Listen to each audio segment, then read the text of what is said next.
झारखंड के प्रथम ऊर्जा मंत्री लालचंद महतो का रांची के स्थित आवास पर हार्ट अटैक से निधन हो गया।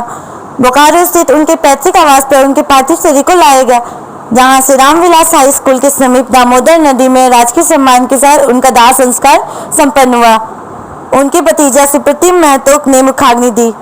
पूर्व मंत्री के निधन के बाद रांची विधानसभा में पार्थिव शरीर लाया गया, जहां विधानसभा अध्यक्ष ने उस पर पुष्प अर्पित कर श्रद्धांजलि दी। पूर्व मंत्री का पार्थिव शरीर का उनके विधानसभा क्षेत्र स्थित डुमरी में उनके आवास पर रखा गया, जहां समर्थकों ने श्रद्धांजलि दी। डुमरी में श्रद्धांजलि के बाद उनके पैतृक निवास बोकारो जिला के गांधीनगर थाना क्षेत्र के बेतकारो स्थित आवास में लाया गया। उनके आवास पर कई जाने माने लोग पहुंचे, जिसमें राज्यसभा सदस्य खीरू महतो, मांडू विधायक जेपी पटेल, रामटल चौधरी, गौतम सागर राणा, पूर्व मंत्री सुधा चौधरी, पूर्व विधायक जलेश्वर महतो, पूर्व विधायक योगेश्वर महतो, बाटुल गोमिया विधायक लंबोदर महतो, मंत्री पुत्र अखिलेश महतो सहित सैकड़ों लोगों ने दिवंगत मंत्री को श्रद्धांजलि दी।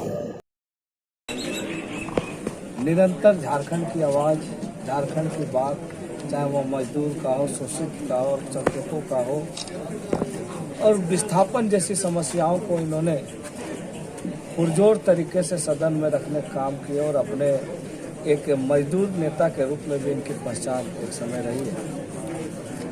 और हम लोग इनका जो कार्यकाल था राज्य के प्रथम ऊर्जा मंत्री का, निश्चित रूप से इनके मंत्रित्व काल को पूरा झारखंड इनके कार्यकाल को सराहा और सराहाया भी था, क्योंकि हमने देखा है कि ऊर्जा के क्षेत्र में कई ऐसे कार्य इन्होंने झारखंड वासियों के लिए किए। TVNL जैसे जगहों में यहाँ के सैकड़ों नौजवानों को रोजगार देने का काम इन्होंने किया। राज्य के एक बड़े राजनेता थे ही, लेकिन हमारे एक अभिभावक भी थे। हम किसी भी दल में रहे, इनका हमेशा मार्गदर्शन मुझे मिलता रहा और हमेशा एक परिवार के जैसा, गार्जियन के जैसा हमेशा साहस देते रहे। मैं इस दुख की घड़ी में अपनी ओर से सच्ची श्रद्धांजलि इनके निधन पर मैं व्यक्त करता हूँ और इस दुख के घड़ी में परिवार को शक्ति प्रदान करें, इस समय ईश्वर से कामना करें। हम लोग श्रद्धांजलि अर्पित कर रहे हैं। वो पूरे झारखंड के विस्थापित नेता, गरीबों का नेता, किसानों का नेता रहे और ऐसा आंदोलनरत रहे। अब पूरे झारखंड के गरीबों का ऐसे उत्थान करने में कहीं कोई कसर नहीं छोड़े। विस्थापित आंदोलन में रहे, हम लोग साथ में आंदोलन में रहे और जेल भी ऐसा कई बार हम लोग के साथ भी रहे। साथ साथ सुप्रीम कोर्ट में भी मामला यहाँ विस्थापितों का उठाते रहे और हम लोग लड़े और वहाँ जीते भी। आज ऐसा पूरे विस्थापित क्षेत्र के सब जगह, चाहे कोई भी कंपनियां हो, सब जो अन्याय भ्रष्टाचार है उसके अन्याय के खिलाफ लड़ने में आगे रहते थे और समाजवादी नेता रहे और हम लोग समाजवादी घर से निकले हुए हैं। और ऐसा आज उनके नहीं रहने से बहुत दुखी है, मर्माहत है पूरे झारखंड के लोग।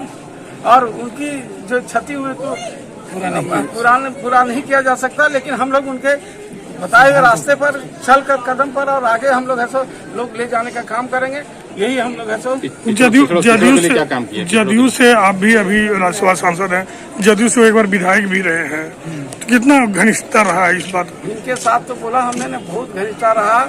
हम ट्रेन से आते थे बेरमो और यहाँ उतरते थे। आज 30 साल पहले की कहानी सब लोग यहाँ के लोग भी जानते हैं। पूरे हजारीबाग जिला, बोकारो जिला, गिरिडीह सब तो अभी अलग अलग हो गया। उस समय देखिए जिला रहा करता था, उस समय से इनके साथ हम रहे हैं और आंदोलन रत रहे। हजारीबाग जेल में भी हमारे साथ ही गए थे उस क्षेत्र के आंदोलन में, इसलिए हम लोग ऐसा बहुत घनिष्ठ रहे हैं। आज पूर्ण क्षति हुई इनके चले जाने से, इसलिए हम लोग श्रद्धांजलि अर्पित कर रहे हैं कि भाई उनके अधूरे काम को हमारे लोगों को इतना शक्ति साहस दें, वो नहीं रहने पर सुख शरीर से कि आगे अबल और ताकतवर के रूप में आप आगे लड़ते रहें और संघर्ष करते रहें, गरीबों का आवाज बनकर आगे बढ़ें। सबसे पहले तो मैं नमन करता हूँ, समर्पित करता हूँ, भगवान से प्रार्थना करता हूँ कि अपना श्री चरण उनको स्थान दे, परिवार को हिम्मत दे।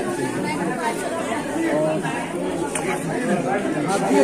यहाँ विधानसभा का विशेष हम लोग ने अभिभावक नंबर दिया, हम लोग विधानसभा महसूस हो